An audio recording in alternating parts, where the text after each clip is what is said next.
আমরা তো সবাই খেজুরের গুড় খেয়ে থাকি, কিন্তু খেজুরের গুড় কিভাবে তৈরি করা হয় আপনারা কি জানেন? অঘ্রাণ, পৌষ, মাঘ এই 3 মাস পর কিন্তু থাকে সিজন। এই সিজনে কিন্তু গুড়টা তৈরি করতে হয়, কারণ ঠান্ডার সময় ছাড়া এই গুড় কিন্তু হয় না।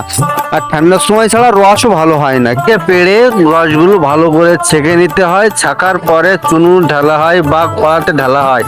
ঢেলে ভালো করে জাল দিয়ে প্রায় ঘন্টাখানিক পরে সেইটাকে গুড়ি রূপান্তরিত হয়। তারপরে অনেক খাটনি আছে, এগুলো আবার সাবধান অবলম্বন করতে হবে যেন বলক নিয়ে আবার বাইরে না পড়ে যায়।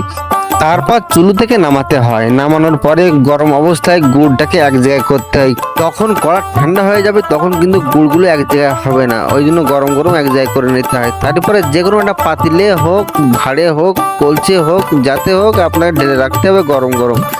তারপরে বিভিন্ন রকমের গুড় পাটালি বলে আমরা খেয়ে থাকি।